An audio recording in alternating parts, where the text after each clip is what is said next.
राजधानी भोपाल शहर में घरेलू गैस सिलेंडर का उपयोग व्यवसाय में धड़ल्ले से सरेआम किया जा रहा है। वहीं जिम्मेदार अधिकारी कुंभकर्ण की नींद सो रहे हैं।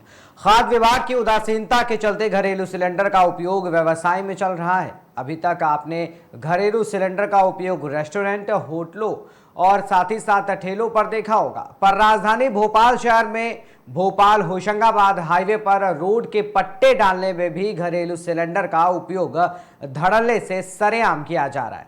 जब हमारी टीम ने इसको लेकर ठेकेदार से बात की तो ठेकेदार ने कहा कि सभी घरेलू सिलेंडर का उपयोग कर रहे हैं तो मैं क्यों नहीं कर सकता। अब सवाल ये उठता है कि खुलेआम रोड पर घरेलू सिलेंडर का उपयोग व्यापार में किया जा रहा है, जबकि हाईवे से सभी अधिकारियों का निकलना भी होता है, उसके बाद भी खाद्य विभाग की नजर इस पर क्यों नहीं।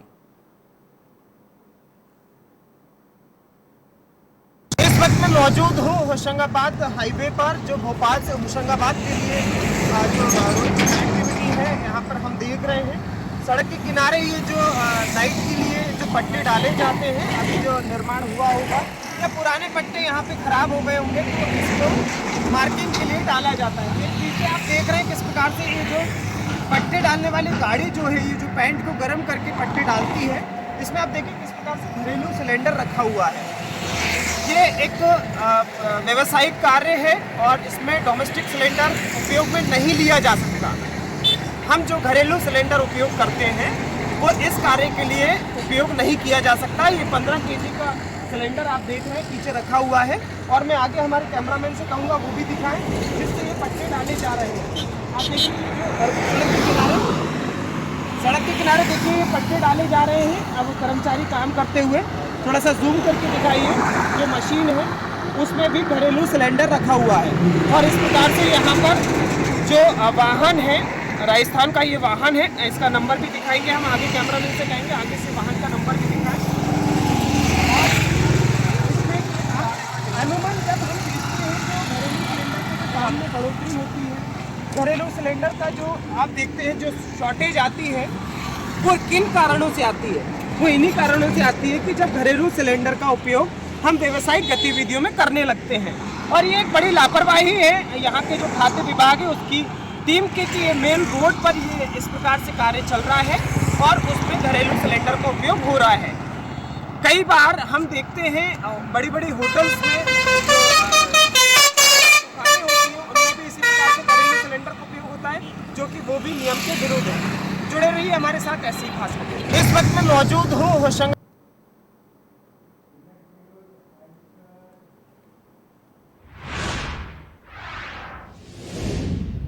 वहीं मध्य प्रदेश की राजधानी में 2025 और 26 के शराब ठेके स्वीकृत हुए हैं, जिनका खुलने से पहले ही स्थानीय स्तर पर विरोध शुरू हो गया है।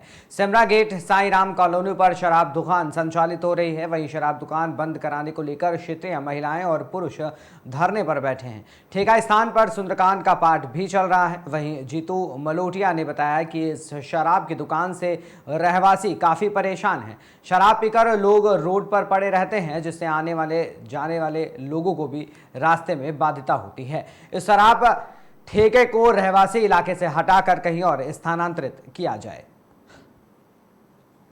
सावित्री मान लोटी है, सावित्री मान लोटी है। आप यहाँ से दारू की दुकान हट जाए, हमें बहुत परेशान हो रहे। बच्चे स्कूल जाते सब परेशान होते, मामा बहने सब संग जाती बच्चों के, कोई गुड्डे में और कोई गुड्डे में नहीं हटती है। तो अगला कदम आपको क्या रहेगा? क्यों नहीं हटने चाहिए? क्यों नहीं हटती? हटने चाहिए। अगर हटने वाली होती तो आप लोग यहाँ 3 दिन से यहाँ बैठे हुए हैं, अभी तक क्यों नहीं हटी? अब बैठे हैं, ऐसा लगा कि आज हटेगी, कल हटेगी, परसों हटेगी, नहीं हटेगी तो क्या करें? विश्वास सारण कुछ नहीं कह रहे। डेले जी को कह देते कि हट जाएगी, सबसे बोल देगी, फिर क्या करें बताओ? हम 3 बार गए होना उनके ऑफिस में। मेरा नाम करमवीर सिंह है, मैं सेमरा गेट साईं राम कॉलोनी में रहता हूं। और ये कलारी जो यहाँ पे खुली हुई है, ये चांदबड़ के नाम से अलाट हुई है और वहाँ से ले आकर के सेमरा गेट पे शिफ्ट की गई है। मंत्री जी ने क्या बोला? मंत्री जी ने बोला है कि हमने सारे लोगों से बात हो गई है, उन लोगों ने समय मांगा है, समय से यहाँ से हटा ली जाएगी। कब तक? अब वो 3 तारीख तो उन्होंने नहीं बताई, इसके वजह से हम लोगों ने यहाँ धरना प्रदर्शन चालू किया है कि जब तक हटेगी नहीं, यहाँ पूरी यहाँ के रहवासी यहाँ धरना प्रदर्शन करेंगे जब तक ये दुकान यहाँ कहीं दूसरे जगह शिफ्ट नहीं होगी जब तक। ठीक। हमने नशेले पड़े वहाँ बैठ के दारू पी रहे थे सर। हमने बोले आप सबूत मांगते हैं सर, आप आकर देखिए, देखो कैसे पी रहे हैं, और अगर कल को कुछ मर गए या कुछ हो गए तो उसकी जवाबदारी कौन रहेगा? हम लोग दरवाजे के सामने रहते कि आप लोग ने भगाया क्यों नहीं? अब हम दरवाजा बंद करके अंदर रहते हैं सर, हमें थोड़ी मालूम है कब कहीं मर गए। यहाँ कई घटनाएं हो चुकी सर, हाँ 2-3 घटनाएं हो चुकी सर अभी हमारे इलाके में यहाँ। इसलिए हम चाहते हैं कि कलारी हट जाए, तो हम हटाने की भी नहीं बात कर रहे, ये कलारी और जहाँ और कहीं शिफ्ट हो जाए, ना बंद करें, हमें उससे कोई प्रॉब्लम नहीं है सर कलारी से, लेकिन यहाँ से हट जाए, यहाँ से हट के और कहीं चली जाए, हम ये चाहते हैं सर। बस पहले परिचय दीजिए आपका। मेरा नाम जीतू मलोटिया है, मैं साईराम कॉलोनी में रहता हूँ और यहाँ रेवासी एरिया में दारू की दुकान खोल दी गई है। इसका लाइसेंस चांदमड़ पे है और सेमरा गेट साईराम कॉलोनी के मुख्य मार्ग पे खोल दी गई है दुकान।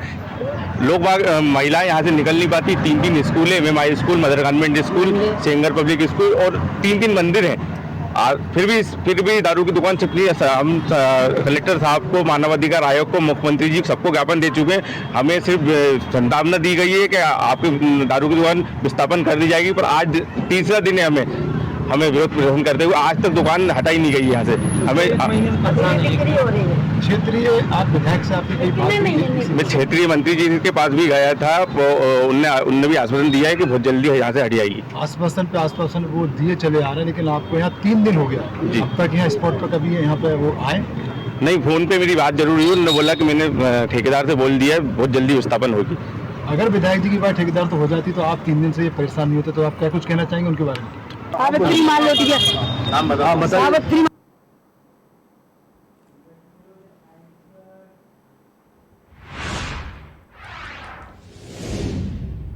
रुक करेंगे अगली खबर की ओर। सीहोर जिले के ब्लॉक बेरुंदा नसरुल्लागंज के ग्राम पंचायत बसंतपुर का एक मामला सामने आया है, जहां की सरकार द्वारा ग्रामीणों को फ्री स्वास्थ्य सेवा और महंगी अंग्रेजी दवाइयों से राहत मिले, इसलिए ग्रामीण क्षेत्रों में शासकीय आयुर्वेद औषधालय खोले गए हैं, जिनमें डॉक्टरों और दवा साजों की नियुक्ति की गई। लेकिन शासकीय आयुर्वेद औषधालय में जो दवा साज और छोटे स्वास्थ्य कर्मचारी हैं, वो तो जनता की सेवा के लिए समय पर सामुदायिक स्वास्थ्य आयुर्वेदिक औषधालय पहुंचते हैं, लेकिन जिन डॉक्टरों को मोटी सैलरी पर सरकार ने ग्रामीण क्षेत्रों में सेवा के लिए नियुक्त किया है, वो गरीब आदिवासी ग्रामीण क्षेत्रों में सेवा तो नहीं दे रहे, लेकिन ईमानदारी से उल्टा सेवा के नाम पर सरकार द्वारा दी जा रही मोटी सैलरी की मेवा जरूर खा रहे हैं, जिसका नतीजा उन आदिवासी ग्रामीण क्षेत्रों के गरीबों को भुगतना पड़ रहा है। सीहोर जिले के भेरुंदा नसरुल्लागंज ब्लॉक की ग्राम पंचायत बसंतपुर आयुर्वेदिक औषधालय आयुष केंद्र में डॉक्टर नदारत रहते हैं। डॉक्टर गरीबों की सेवा और इलाज करने हफ्ते में 1 या 2 बार ही जाते हैं।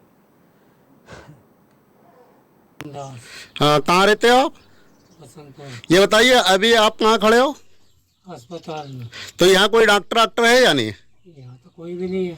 तो आप यहाँ इलाज के लिए आते हो? हाँ आते हैं ना। तो जब आप इलाज के लिए आते हो तो यहाँ कौन मिलता है आपको?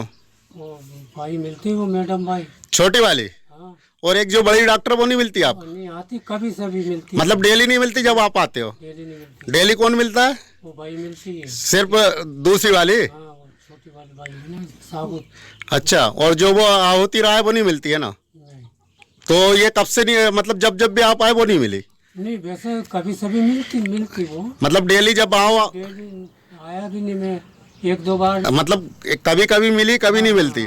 और आज आई कि नहीं वो? आज यहाँ पर कोई भी नहीं है।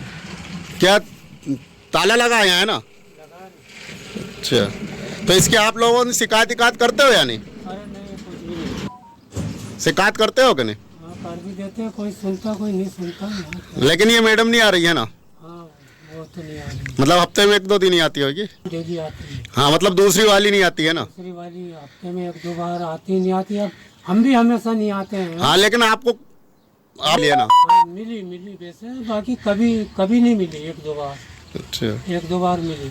ठीक। बसंतपुर पांगरी का, जिसमें कि 2014 से एक आयुर्वेदिक औषधालय चल रहा है, जिसमें कि 2019 में एक आहुति राय की पोस्टिंग हुई है, जो कि लगातार मतलब भोपाल से लगातार बोल रहती है, हफ्ते में 1-2 बार अप डाउन करती है।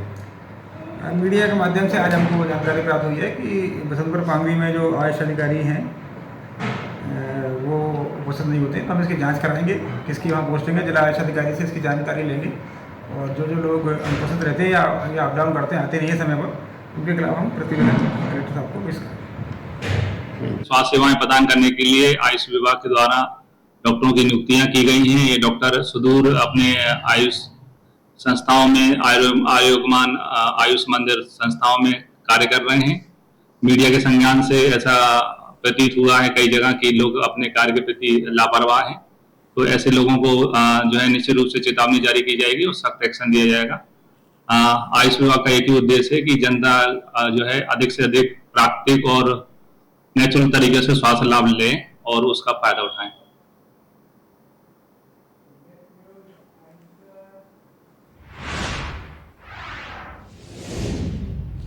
धार जिले के कुची तहसील अंतर्गत ग्राम कड़माल निसरपुर में निमाड़ क्षेत्र के प्रसिद्ध गणगौर पर्व शुरू होते ही माता का महोत्सव शुरू हो गया। घर घर माता की ज्वारे धनियर राजा रड़ूबाई रानी की मूर्तियां स्थापित की गई। शुभ मुहूर्त में ज्वारों की बाड़ियों का पूजन भी किया गया। साथ ही इस अवसर पर हजारों की संख्या में महिलाएं, पुरुष और बच्चे एकत्र होकर एक गणगौर पर्व को देखने पहुंचे। श्रद्धालुओं ने गणगौर माता के रथ को सिर पर रखकर डीजे ढोल बाजों के साथ नगर के प्रमुख मार्गों से भव्य जुलूस निकाला।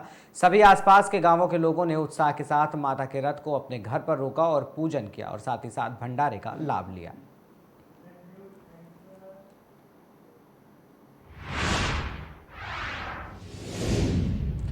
वहीं भोपाल से अगली खबर है, जहां पर मध्य प्रदेश में पड़ रही महिलाओं पर अत्याचार के नए नए कारनामे प्रकाश में आ रहे हैं। हाल ही में एक ताजी घटना सामने आई है जिसमें SOS children's village of India Khajuri Kala में एक अनाथ बच्ची निवास करती थी। इसके बाद सतीश मौर्य के द्वारा इस युवती से विवाह संपन्न किया। 4 वर्षों तक साथ में रहने के बाद युवती को अपनी पत्नी मानने से इनकार कर दिया, जिसकी शिकायत युवती के द्वारा थाना पिपलानी में की गई है। इस दौरान युवती मां बनने वाली भी थी, लेकिन सतीश मौर्य के द्वारा उसका गर्भपात करवाया गया।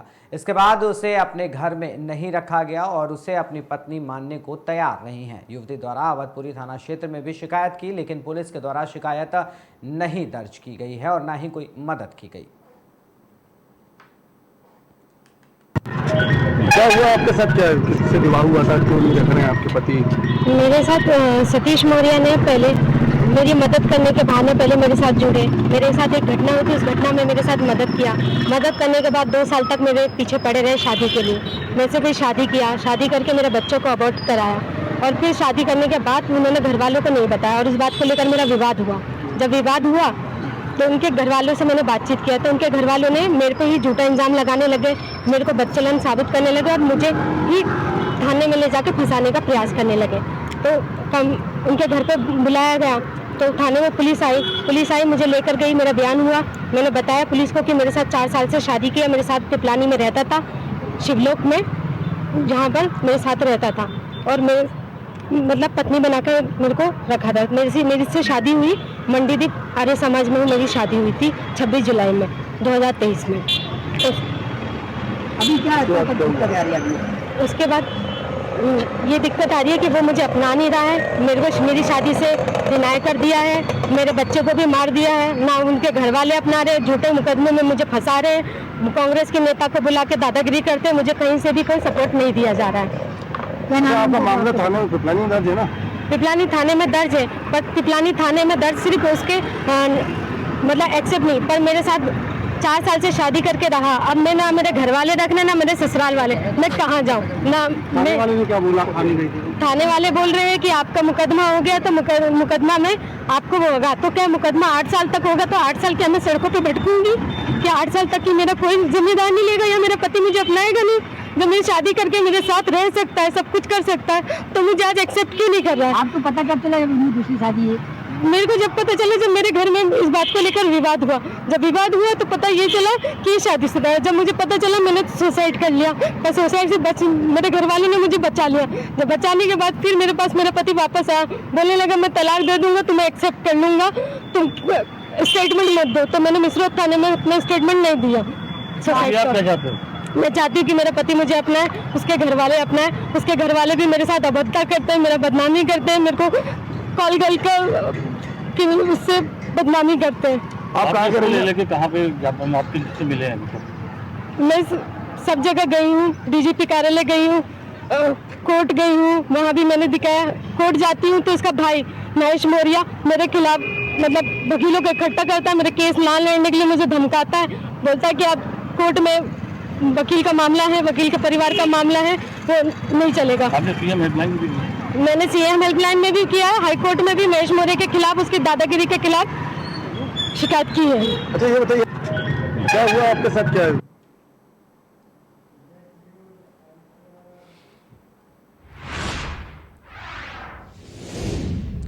भोपाल से खबर है जहां बैरसिया के युवक की मौत पर बवाल मचा हुआ है। परिजन कमला पार्क पहुंचे और न्याय की मांग की। अब बता दें कि बैरसिया के एक युवक की संदिग्ध मौत के बाद परिजन और स्थानीय लोग न्याय की मांग को लेकर भोपाल के कमला पार्क पहुंचे हैं। परिजनों का आरोप है कि युवक की हत्या की गई है और वे इस मामले की निष्पक्ष जाँच की मांग कर रहे हैं। यहाँ से आए हैं, 1 मार्च की रात में मेरे बालक का मर्डर हो गया। उसके लिए मार के नहीं ऑटो में लटका दिया। रात को 3:30 बजे जिस जगह पे ऑटो मिला है उस जगह 3:30 बजे रात को मेरे बालक और संगाती ढूंढ के आए हैं।